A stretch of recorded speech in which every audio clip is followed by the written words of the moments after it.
You were never meant to stay here. Not among banners or bells, not within stone walls older than your name.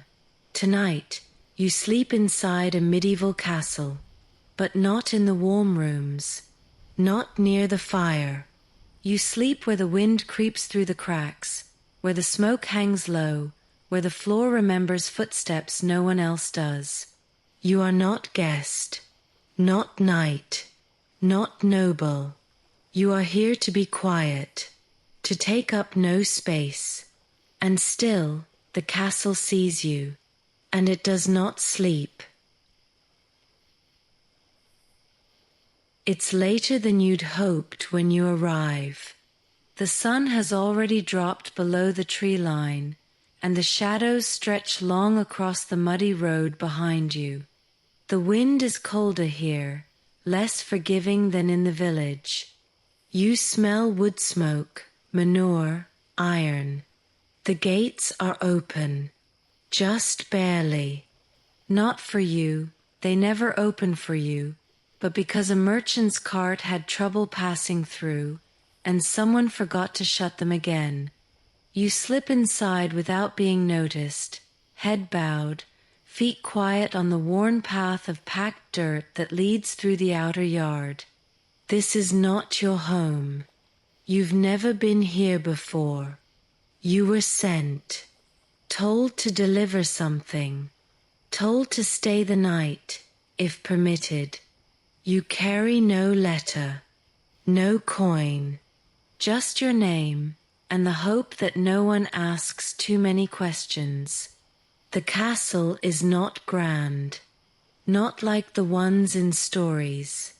It's squat, dark, low to the ground, like something grown from the earth rather than built upon it. Its walls are stone, thick, uneven, sweating with moss. There are no gleaming towers, no fluttering banners, just the sound of animals snorting in their pens, water dripping from a broken gutter, and boots crunching somewhere out of sight. You're directed, not kindly, toward the great hall. You push the heavy wooden door open and step inside. It smells like old fire, like grease and fur. The ceiling is high but lost in darkness. A few torches flicker on iron brackets along the walls. Smoke clings to the beams above, caught in the rafters, too tired to rise.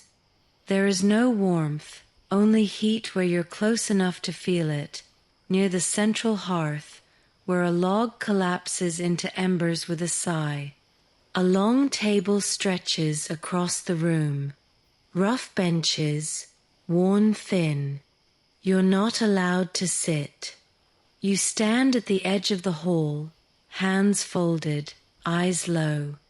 No one looks at you, except perhaps one child, who watches for a moment before turning back to her stale crust of bread. You think you'll be shown to a bed. You won't. You think someone might ask your name. No one does. Eventually, a man in a dark wool tunic points without looking. There, he says. No more.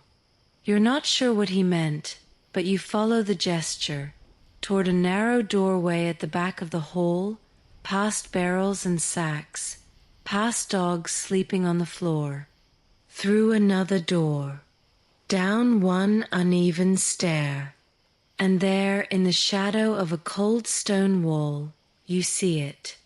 Your place. Not a room, not a bed, just a corner, just straw scattered without care. A place meant for sacks, 4 crates, for someone who isn't staying. It's growing darker now. You hear a bell in the distance. You hear the sound of someone spitting. You hear footsteps above, heavy and irregular. You sit slowly on the straw. You don't remove your boots. This is the night you've been given, and it hasn't even begun. You try not to stare, but there's little else to do. The fire burns low in the center of the great hall, if it can be called that. The word great belongs to stories, not this place. The floor is dirt, not stone.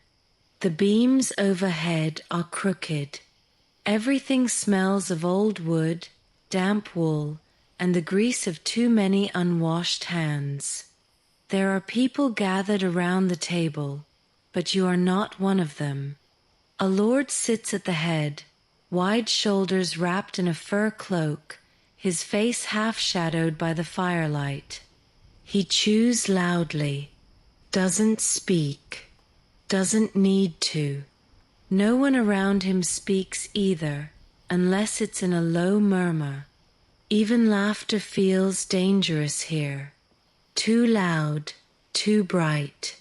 Servants move about the room with downcast eyes, carrying clay jugs, coarse bread, hunks of meat that have already cooled. You don't know where they come from. They just appear, quiet as ghosts, and disappear again through narrow doorways behind the fire. None of them look at you. The only warmth comes from the hearth, and even that doesn't reach you. You feel the cold clinging to your sleeves, to the tops of your ears. You shift your weight from one foot to the other, trying not to look uncomfortable, though you are. You're tired, but you won't sit. No one told you that you could. There's a dog sleeping near the fire, ribs showing, twitching in some forgotten dream. A boy, perhaps 12, perhaps younger, scratches a knife into the table absent-mindedly. You see no women at the high table, only one older woman in the far corner, mending something in the dark. Her thread catches the light for just a second, then vanishes again. The air is smoky, thick, but it doesn't rise. The ceiling traps it, presses it down until it lingers in your throat. You cough once, softly, and immediately regret it. A man glances at you, not curious, not kind, just aware. Then he turns back to his food. You begin to understand. This is not a place for strangers, not a place to be noticed. It is a place to pass through quietly, to take what's given without question, and to disappear before morning. Someone throws a bone to the dog. It lands near your feet. You don't move. You wonder where the gods sleep. You wonder what time the gate closes. You wonder how far the village is if you left now, in the dark. But you don't leave, because it's safer to stay, or at least not less safe, and because for tonight this cold low room is the closest thing to shelter you have. You try to sleep, but the smell won't let you. The smoke doesn't drift upward like it should, it clings. It thickens in the bones of the rafters and folds itself into your clothes, your breath, the shallow ache behind your eyes. It smells of damp ash, sour grease, something burnt long ago and never fully forgiven. You lie still in your corner, back pressed against the stone, straw poking through your tunic. The cold is sharper now. It sinks into you in places you can't name, beneath your arms, behind your knees, inside your teeth. A pot clangs somewhere down a corridor. A voice mutters. Then silence again, thicker than before. The fire in the hall crackles and snaps in fits, but you can't see it any more from here. just a faint glow that pulses across the uneven wall. Like the last of the sun, trapped where it can't warm anyone. You think of home, if that word still fits. A shared bed, a roof patched with straw and cloth. A mother, or someone like one, who used to hum while she cooked. You try to recall the sound. It doesn't come. A draft sighs through a crack in the stones behind you. You pull your cloak tighter, though it's barely more than a rag. Something shifts nearby, maybe a sack, maybe not, and you stop breathing until the sound ends. Then you hear them. Above. Footsteps. Not hurried, not heavy, but wrong. They pass once, then again, then again. There's no rhythm to them, no direction, just weight moving where no one should be. You look toward the low stair, half expecting a figure to appear, to speak, to look for you, but nothing comes. Just smoke, still hanging like a veil between this moment and the next. You close your eyes for a while, not to sleep, just to be somewhere else. But even with your eyes shut, you see it, the firelight flickering, always moving but never gone, like a presence that doesn't breathe, just watches. You know that feeling when silence grows teeth? When it doesn't comfort, but waits. It's like that. The castle isn't asleep. It only pretends to be. You wake not because you slept, but because your body gave up trying. The corner never warmed. The straw never softened. The sounds above you, whispers, footfalls, groaning beams, never ended, only changed their shape. And now they've shifted again. The whole is stirring. You rise slowly, joints aching from cold and from stillness. Your breath comes in small clouds. Morning hasn't come, not yet, but the castle has decided to move again, and you have no choice but to move with it. Back through the narrow stair, back through the doorway, and the hall is fuller now. Noisy in a low, grim way. Trenchers scrape. Hands tear at bread. Someone sneezes and doesn't say pardon. It smells of onions now, of boiled meat and wet wool. The nobles are here. Or what passes for nobles in this place? You see them at the table, thick hands, jeweled rings dull with grease, furs that haven't been brushed in seasons. They talk with mouths full, and no one corrects them. Their words run together in a thick dialect that feels older than the stone walls. None of them notice you, not as you edge past the benches, not as you press your back to the timber post to stay out of the way, not even when the boy with the knife, still scraping, still staring at nothing, flicks a crumb in your direction. You could be a shadow, a mouse, a breath caught in the smoke. It's better this way. You glance toward the Lord at the end of the table. He hasn't moved. His face remains unreadable in the dimness. His cup is refilled before it's empty. His boots rest on a broken footstool that no one dares replace. A servant slips on spilled ale behind him. The man doesn't turn. You wonder how long it's been since he walked the hall on his own feet. A dog whines near the hearth, nudging at a bone with nothing left on it. Someone throws a ladle, not hard but fast enough, and the dog slinks away, limping. The woman in the corner is gone. So is the boy with the knife. Just smoke now, and voices that don't speak to you. You belong to the silence between their words, to the space under the table, the place behind the door, the moment after laughter when no one is listening.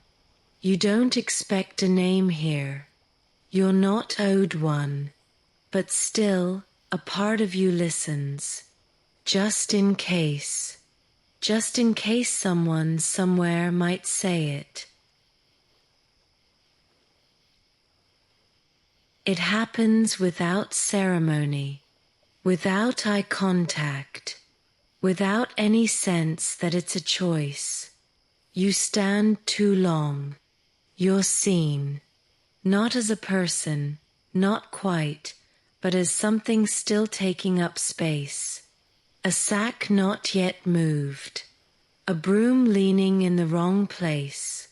A man gestures, not the Lord, not anyone whose name you'd know. Just a tunic, a beard, hands that look like they've broken more than bread. There, he says again.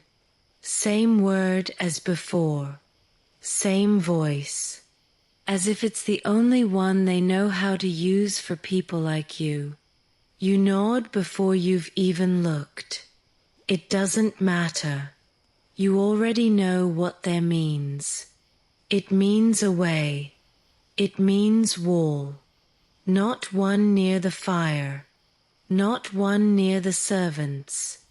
Not one near the door, in case you thought of leaving. It's at the back, behind the barrels, where the dogs piss and the wind slips in through a cracked shutter that no one will bother to fix. You step over a sleeping figure or a bundle of something that smells like rot and find your place. Again, it's not a room, not a bed, just stone behind you, straw beneath, and the sense that even the mice think they got here first. You sit. You curl your legs in tight, as if you could fold yourself small enough to disappear. You pull your cloak over your nose, but it doesn't help. The smell lives in the wall itself, in the wood, in the breath of this place. Voices echo off the beams above, low and wet and constant. The clatter of knives dulls, replaced by the scrape of bones on pewter. Then footsteps, then laughter, then shouting, then for a moment, nothing. You almost forget where you are, until a sudden slam shakes the wall beside you. A door, somewhere close. You jump, but no one reacts. No one looks. It's just the castle, you tell yourself. Just the castle breathing. A rat scurries over your foot. You flinch. It doesn't stop. You lie back, eyes open, staring at wood darkened by age and ash, trying not to breathe too deeply, trying not to think too loudly. And still, sleep doesn't come. Only the sound of something dripping, always dripping, like a clock, but slower, and older, and waiting.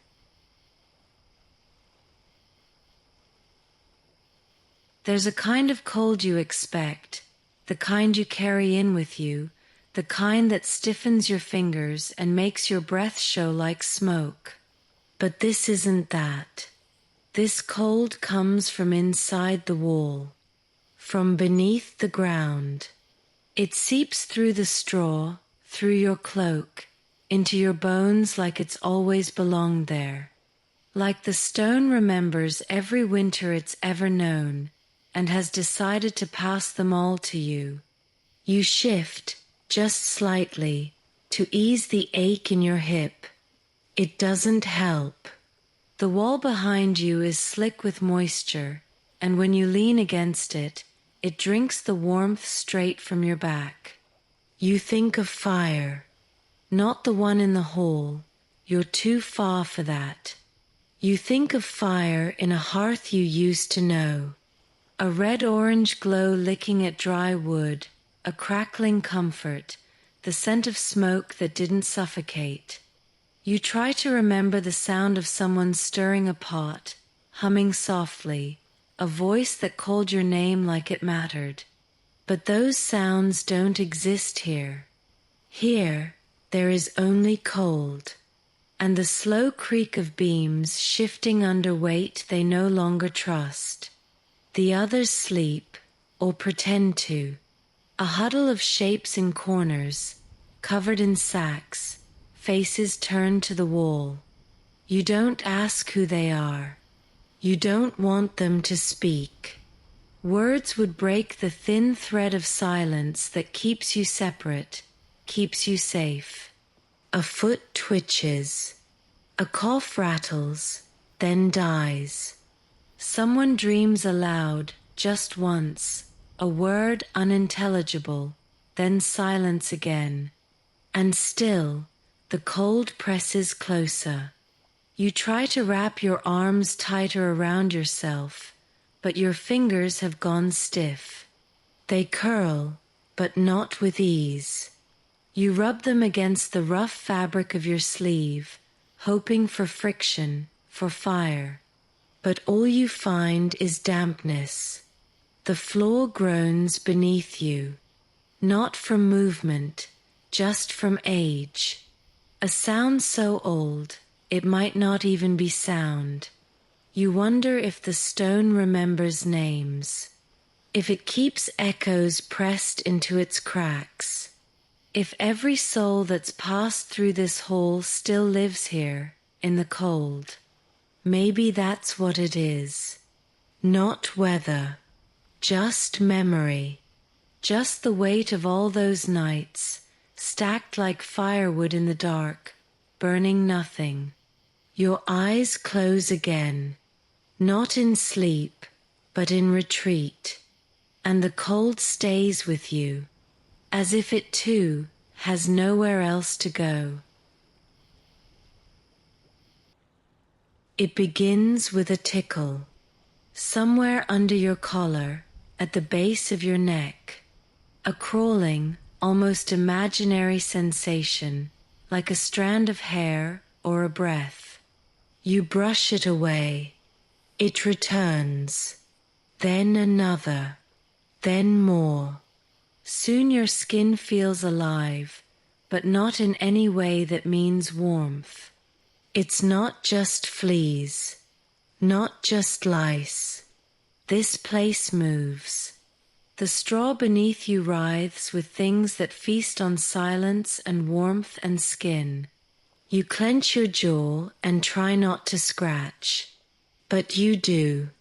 You have to. Nails against fabric, then skin, until it stings. It doesn't help. They burrow deeper, as if they know you now.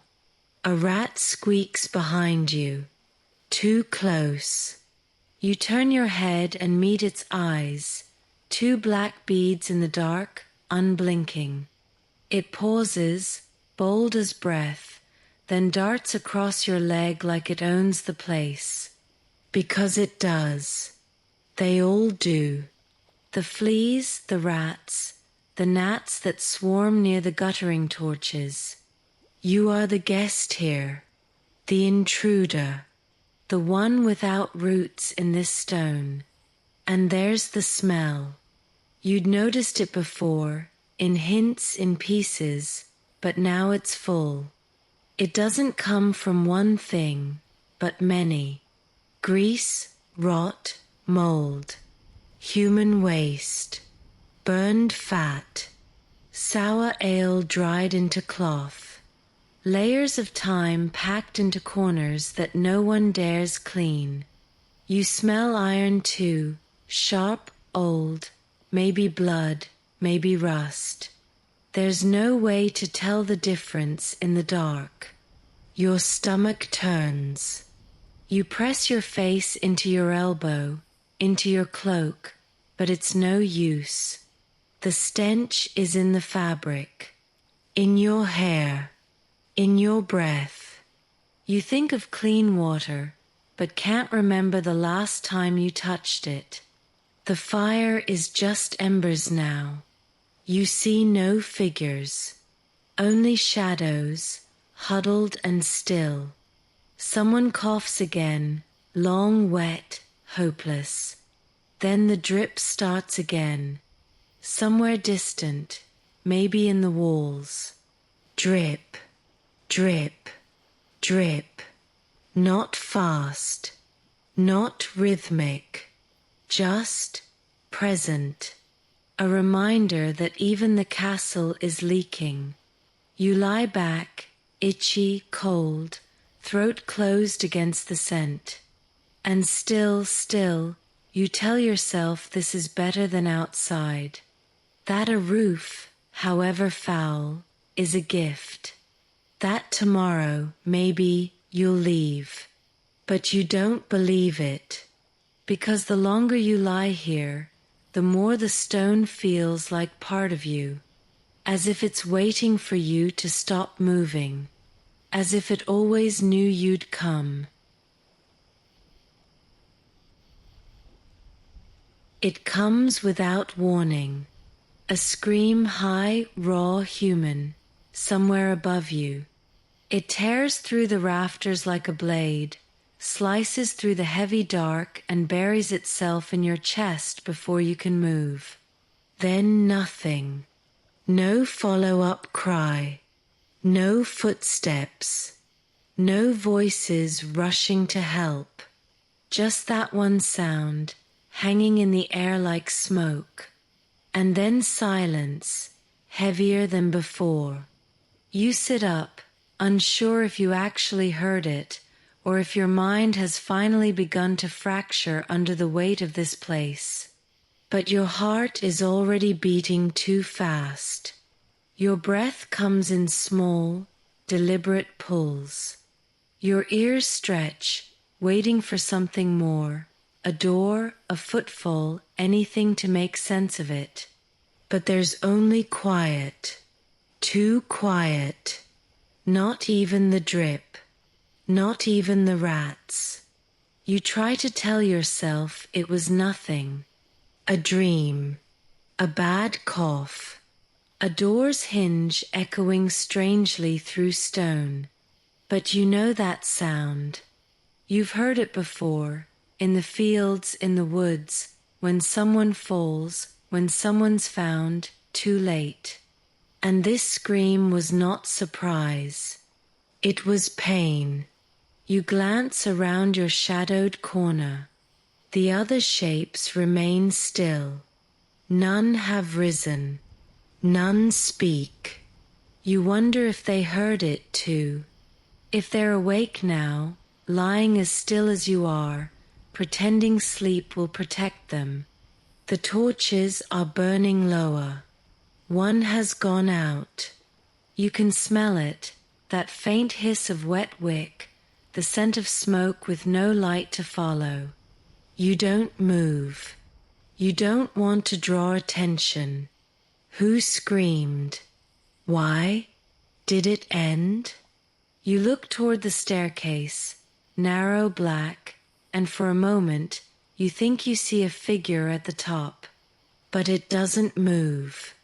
It could be a trick of the shadows. Or not. You look away. Because some questions don't need answers.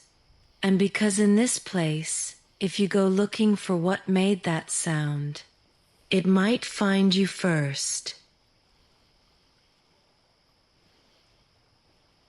You try to lie back down, though you know you won't sleep again.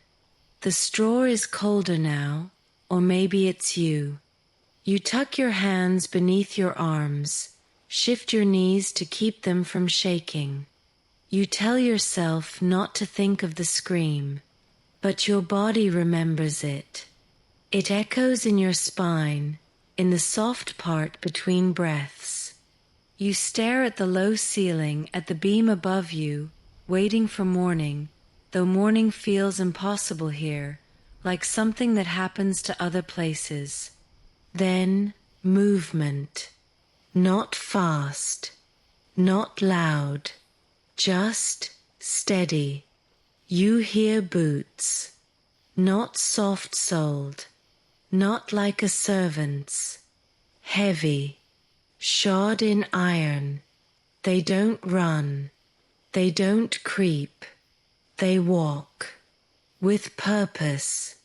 A shadow moves past the stair, tall, armored, blurred by the fading torchlight, not toward the sound of the scream, but away from it, past the hearth, past the wall, into some deeper part of the castle where the stones don't even try to reflect light anymore. You don't breathe. There is no rustle of cloth, no clatter of weapon, just the dull thud of armor shaped for war, not comfort. He carries something, you think, slung low over one shoulder. You see the glint of it for just a second. Not a blade, not a lantern, a helm, maybe, or a chain. The dog near the hearth lifts its head, ears back. It doesn't bark, just watches, then lowers its head again, as if it understands something you do not. You press closer to the wall, hoping the dark will forget you. Nights are supposed to be protectors, in songs, but this place doesn't sing. And that wasn't the walk of someone called to help. It was the walk of someone returning, as if the scream had already served its purpose. You don't move for a long time after that, not even when the fire cracks, not even when the dog whines again, softer this time, more like a prayer, because something in you knows that wasn't the last sound you'll hear tonight. It happens slowly, like most things here. First, the light dims, not all at once, not dramatically, just enough that the shadows stretch further than they should, just enough that your eyes keep adjusting again and again, as if chasing something that's always slipping away. The embers no longer glow red, but dull, like teeth worn down from use. You wait for someone to tend it. No one does. No servant adds wood. No breath leans in to coax life from ash. No voice calls out to save the heat. And so the fire dies. Not in a blaze, not with a sound, just with absence. The hall grows quiet, more than before. Not the kind of quiet that brings peace. The kind that sharpens every breath, that presses against your skin like fog that somehow carries weight. You pull your cloak tighter, though it does nothing. The last warmth that touched this room is gone now, buried beneath stone and smoke and night. You can't see your hands. You can't see the wall across from you. Even the dog is gone, though you never saw it leave. You shift, slowly, careful not to rustle. The dark feels like something you could wake if you're careless, like a sleeping thing with a long, slow breath. A board creaks somewhere above. Not footsteps this time, just wood, old wood, moving because it remembers being moved. You reach for the edge of the straw and find only stone. The fire is out, and without it, the castle changes. What once felt like a room feels now like a tunnel. endless, uncertain. The walls seem further away, or closer. You're not sure. There's a weight pressing down, not from above, but from within, as if the castle has exhaled, and now waits, lungs empty. You listen for voices, for the shuffle of others sleeping, for the whisper of wind through shutters. But there's nothing, only your own breath, only the quiet, only the dark, and the knowledge that this night is not done with you yet. It starts faint, like a thread of breath drawn through a crack in the world. You don't hear it at first, you feel it. A brush of cold air against your ankle, a flicker that moves your hair, though nothing else stirs. You raise your head, slowly, listening again, and there it is. Wind. Not the howling kind, not the storm or the moan. Just a whisper. A secret slipping through the narrow arrow slits carved high into the stone, too thin for anything but air and light. There is no light now, of course. Only the dark and the wind and whatever rides it. It doesn't smell clean. It smells of ash, of distant iron, of something burned long ago and never truly forgiven. You breathe it in before you can stop yourself, and it tastes like the night itself, sour and sharp and still. The whisper touches the wall behind you, and the stones respond. They creak softly, like joints long at rest. The draft drags through the corners, through the beams, over the old bones of the castle's breathless spaces, and with it something else. Not sound, not quite, a pressure. You know that feeling when a door in another room opens, not because you hear it, but because the air shifts? That's what this is. You sit still, as if by doing so you could disappear. But the wind already knows where you are. It's past you now, through your collar, down your spine. It carries voices, or something like voices, soft as cloth dragging over stone. You strain to hear. A name, a word, a prayer, but it never resolves. It just circles, hangs in the rafters, curls in the corners, waits. The fire is gone, the room colder than ever. But this wind, this whisper, is worse than silence, because it means something still moving, something the castle didn't build, something it can't hold, and you begin to wonder if the wind is coming from outside at all, or if it's coming from deeper in. Sleep doesn't come, not fully, but your mind slips. It has to. You can't stay in this body, in this cold, in this corner forever. So it lets go, just a little, just enough to drift. You don't dream in pictures. You dream in motion, in distance, in leaving. There is a gate, not locked, a forest, not dark, a road, not endless. You walk barefoot, but the ground is soft. Moss, maybe, or memory. You pass no one, and no one calls your name. You don't carry anything, not even a reason. The sky is low and golden, like honey poured too slowly. You feel warm for the first time in what feels like years. A breeze touches your face, not the wind from the arrow slits, but something gentler, something alive.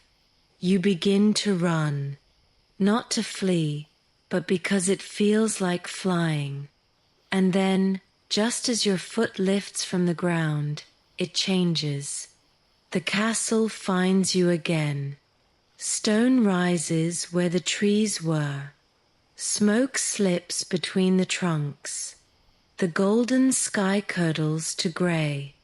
And you hear the voice, not calling, not shouting, just waiting.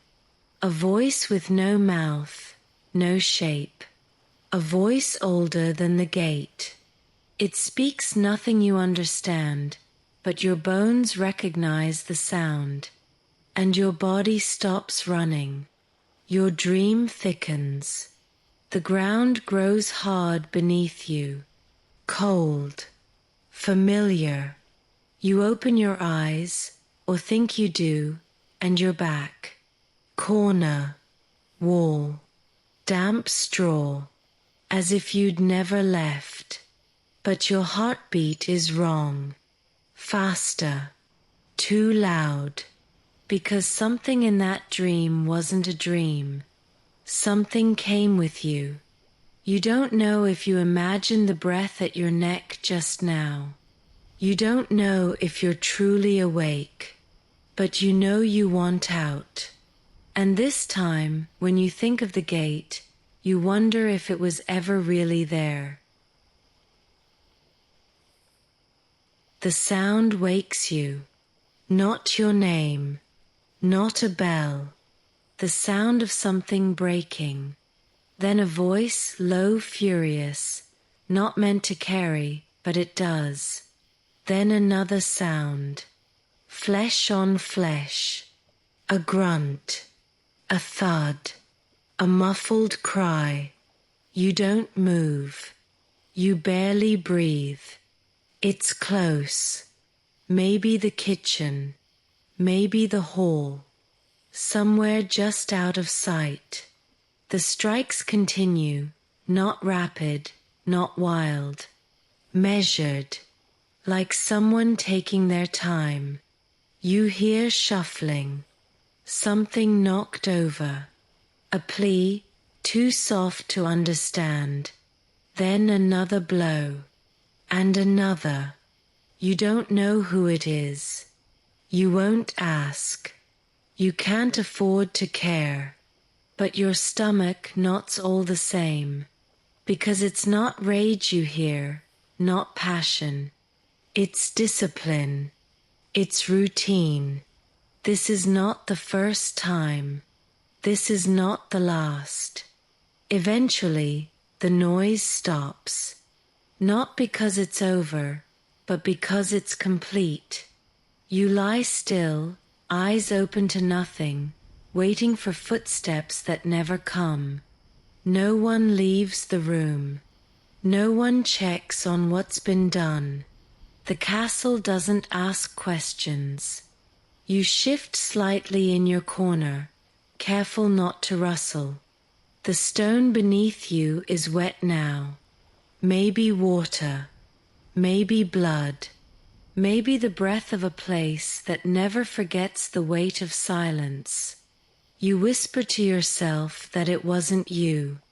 Not this time. And somehow that doesn't help. Because what they did to him or her or whoever that shape used to be isn't just punishment. It's a message. And now you carry it too. You try to stay still. Try not to breathe too loud. Not to draw attention. Not to invite the same fate. But the floor won't let you. It moves. Not all at once. Not violently. But with a kind of slow, sick rhythm. Like breath, like settling bones, like something shifting beneath you that was never meant to wake. At first, you think it's your imagination, that your own shivering has made the straw crackle, made the stone seem unsteady. But then it happens again. A ripple, deep, barely there. You press your palm flat against the ground, and you feel it. Movement. Subtle, yes, but certain. The floor breathes, or something beneath it does. You glance at the wall, at the barrels stacked carelessly nearby, at the sleeping forms still curled like discarded cloth, and none of them move. None of them seem to feel it. Or maybe they do, and they've learned not to react. You wonder how deep the foundation goes, how old the stone is, whether something was buried here long ago, not in soil, but in the castle's belly, something with weight, with memory, with a pulse. The straw shifts again, and this time it's not wind, it's not you. You pull your knees in tighter, trying not to cry out. The stone cools further beneath your hand, and suddenly it feels less like floor and more like skin. Cold, coarse skin. You tell yourself you're dreaming. You tell yourself you're tired. But the truth presses back, and it feels like the castle is listening, not just with ears, but with walls, with floors, with breath that rises from beneath the stones to stroke the back of your neck. You try to shut your eyes, but even that feels seen. You don't remember falling asleep. Not really.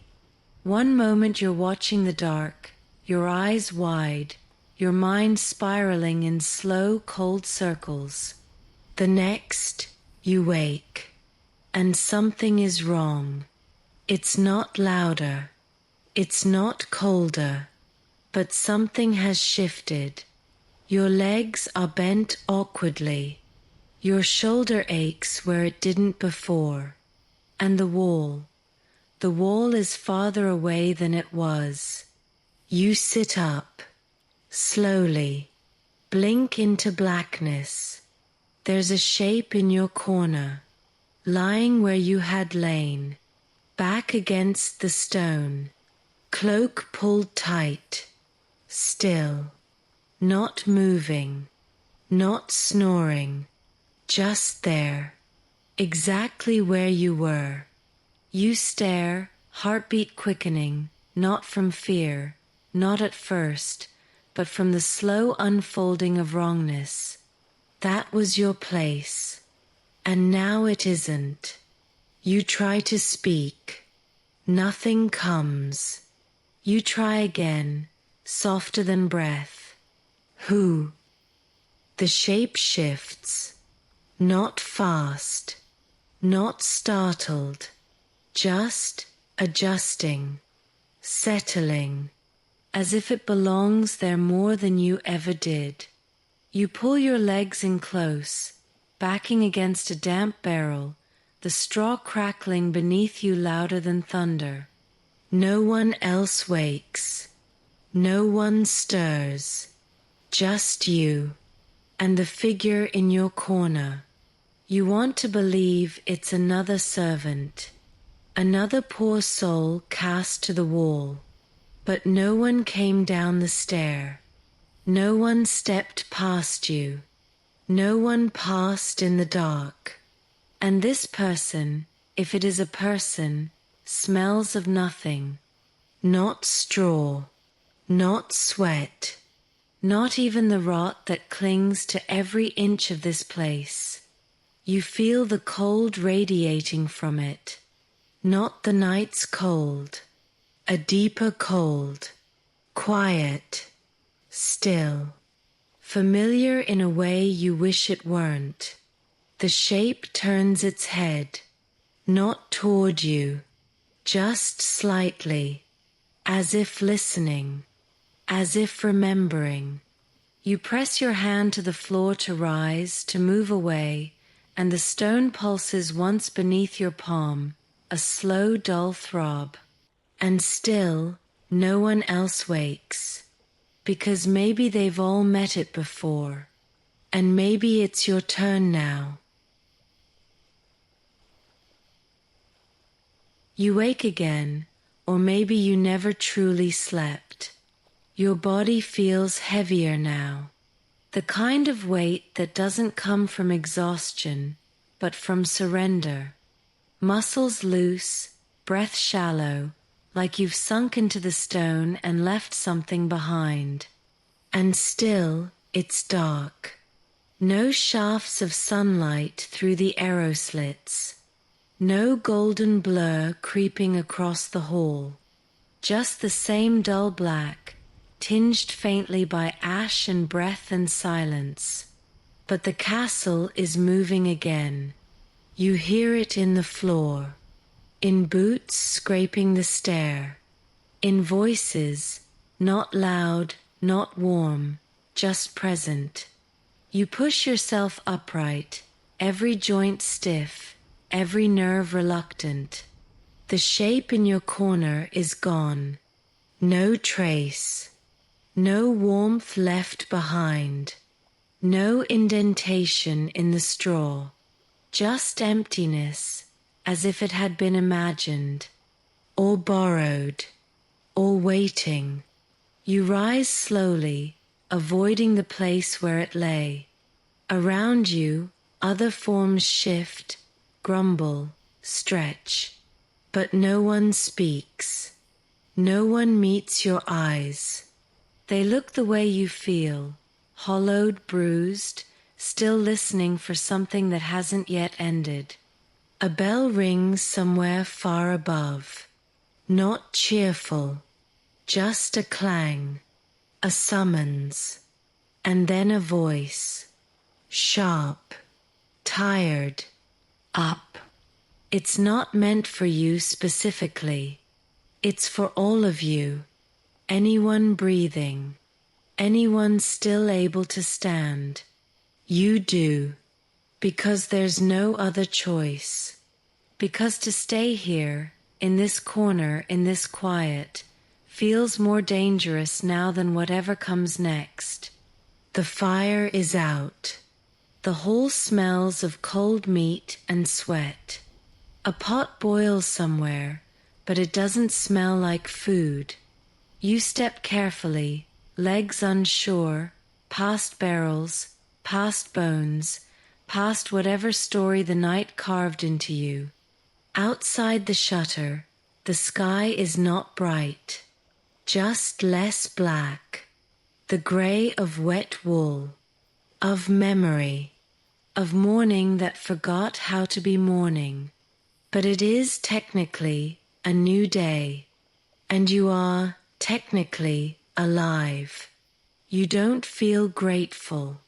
You feel watched, and you haven't seen the last of the dark. There's no time to stretch, no moment to rub the cold from your hands or blink the night from your eyes. As soon as you stand, a voice cuts through the thick morning air, not a shout, but sharp enough to draw blood. You, there. You're not the only one who flinches, but you're the one who meets the gaze. And that's enough. The man is old, or he's lived too hard to stay young. Cloak wrapped around his shoulders like armor, eyes sunken, hands red from the cold. He doesn't point, doesn't repeat himself, just turns and walks. You follow, because there's nothing else to do. You pass through a narrow arch, into a corridor damp with rot and footsteps. A torch smolders on the wall, dripping wax like tears. It doesn't light the way, just makes the shadows longer. The man speaks again. Water, firewood, floor needs ash swept, then help with the carts. He lists these like the names of saints, one after another, without looking back. Your legs ache already. Your stomach growls, but it's not the kind of hunger that can speak anymore. It just tightens. Outside, the yard is stone and frost and silence. You're handed a bucket. Empty. Another servant passes you with arms full of kindling. No words. No glances. You carry the bucket to the well. The rope is frozen. Your fingers burn just touching it. The crank groans like something dying, and every turn brings the cold deeper into your skin. When the bucket finally breaks the surface, the water inside it is darker than you expected. You don't ask why. You just carry it back. Then the wood. Then the ash. Then the carts. Your boots slip on the packed mud. Your breath clouds the air. Every movement feels like memory. Like you've done it all before. Like you've never done anything else. Because that's how the castle wants it. No greetings. No thanks. No difference between day and night. Just tasks. And you're already late.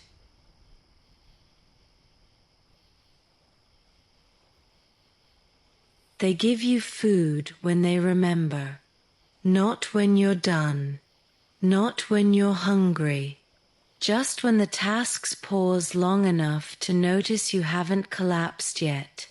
A crust of bread. No plate. No words. You take it with both hands, like it might slip through your fingers otherwise. Like it might be taken back. It's hard. So hard your teeth grind against it before it yields. It tastes like dust, like time.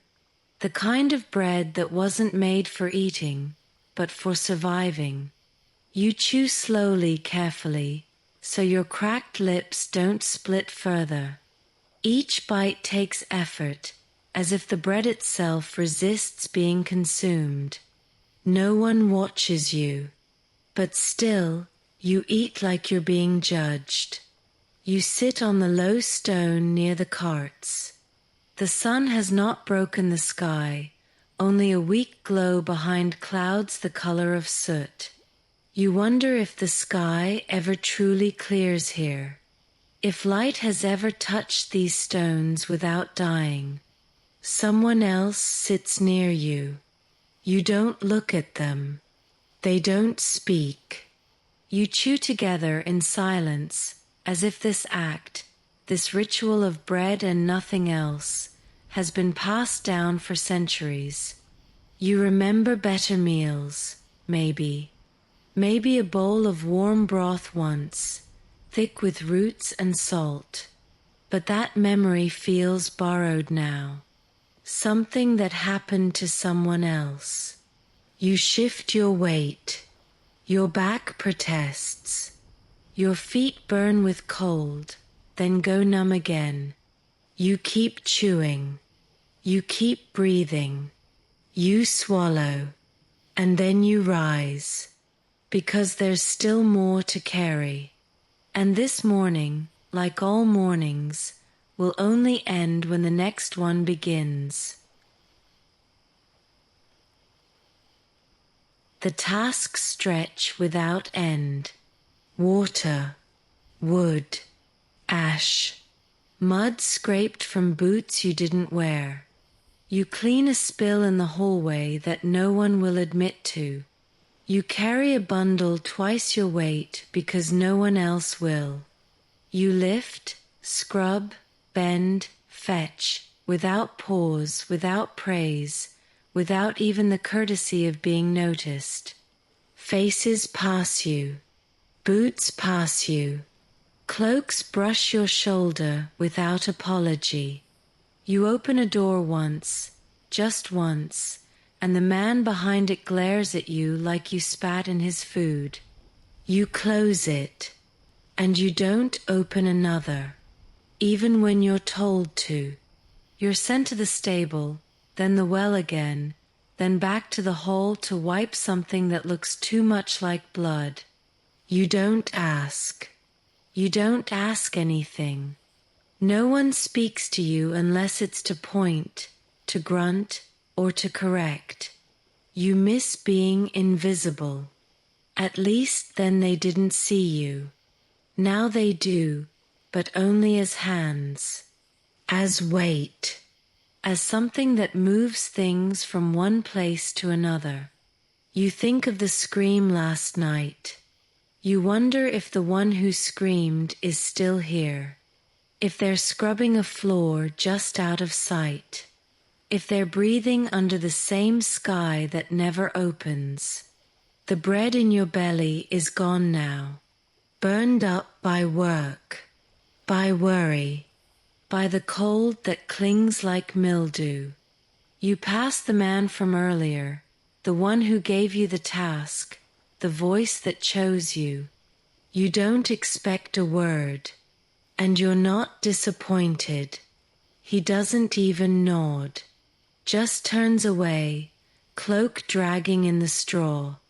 You feel a flicker then, not anger, not hope, just the quiet realization that you could disappear in this castle and not a single stone would shift, and maybe some already have.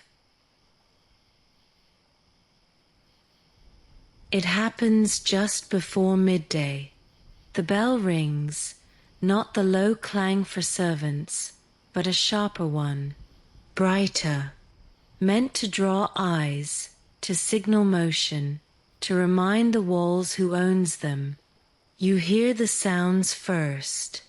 Leather straps pulled taut, metal buckles clicking into place, boots striking stone in practiced rhythm. The great doors open, not for you, never for you, but for the Lord. He emerges wrapped in dark furs, broad-shouldered, helm under one arm, eyes forward. A figure built of salt and weight and old decisions. Behind him, men with swords, banners, dull with weather, horses already bridled, steaming in the cold. No one bows. Not really. The servants pause. Heads dip slightly. Backs straighten. But no one meets his eyes. You stay where you are, beside the cart you just finished unloading. Mud on your sleeves. Ash under your nails. Cold sunk deep into your knees. You watch the Lord mount his horse without effort, like it was built for him, like he's never once fallen from anything. He doesn't speak, just nods, and they go, through the gate, down the frozen path, toward the hills or the woods or the war. You don't ask why, you don't care where, because they leave, and you do not. The gates close slowly behind them, not slammed, just sealed, and you are reminded of something simple and sharp. You are not part of their story. You are the one who stays behind, to clean the rooms, to scrub the floors, to make ready the walls that will one day hold them again, or not. You're not sure if you envy them. You just know the sky hasn't changed since dawn, and the smoke in the yard still smells like meat no one lets you touch. You're sent to fetch a bundle of firewood from the lower level. You don't ask why. You follow the instructions as you always do, quietly, quickly, eyes low. But this time, The path leads somewhere different, past the kitchen, past the stores, past the stairs that creak in warning. A doorway you hadn't seen before opens to a stairwell that smells like wet earth and iron. No torch on the wall, just the faint flickering glow from a lantern left at the bottom, or something that pretends to be a lantern. You hesitate, just for a breath. Then you descend. The air thickens as you go, cooler, heavier. You feel it on your skin, like fingers. The stone grows slick beneath your boots. Somewhere below, water drips, slow and steady, like a clock no one keeps. You reach the bottom, and there to your left is the dungeon. No lock on the door, because why would there be? No one escapes this place. You don't step inside. You don't need to. The scent alone stops you, mold, rust, and something deeper. Not death. Not quite. Something older. Like grief that never dried. There are shapes in the dark. You think one of them moves. You turn your head quickly, pretend you saw nothing. Pretend the cold on your back is just a draft, not breath. You find the wood where they said it would be. Stacked, damp, waiting. You lift it. It's heavier than it should be, like it's been listening too. As you turn to go, your eyes catch the far wall. Chains, real, old, still fastened. A mark beneath them that might be rust, or something more recent. You climb the stairs faster than you came. The light above doesn't feel brighter, only thinner. You return to the hall, arms full, heart quiet, and no one asks what took so long, because maybe they already know. You see it less each day, the sky, not because you're forbidden, though maybe you are, but because the castle has a way of folding inward, drawing you further into its belly. The tasks keep you below stairs, behind doors, between walls so thick they swallow the wind. You can't remember the last time you looked up. Not truly. You try now in the courtyard, just for a moment, but all you see is grey. Not even clouds. Just the absence of color, like someone scraped the blue away and left the underpainting. You squint. You pause. Nothing happens. No bird crosses. No sun breaks through. It's not that the sky is hiding. It's that it doesn't come here anymore. You carry on. You always do. But something is changing. When you think of warmth, your mind offers only the hearth in the great hall, and even that only briefly. When you try to remember the way morning smells, all you find is smoke and wet wool. Even your dreams, when they come, are indoors now. Long halls, endless corridors, doors that open to more stone. There are no windows in them, no wind, just dim light and turning, always turning.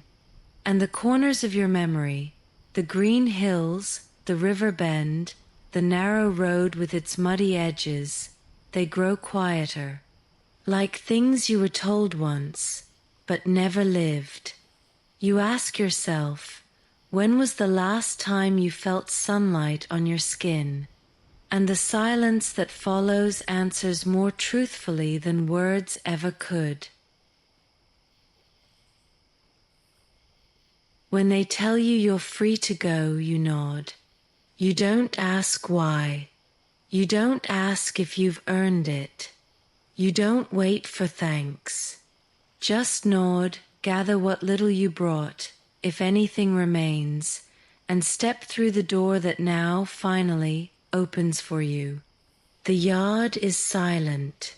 The walls too high. The sky too far. But the gate is open. You walk without speaking, without looking back.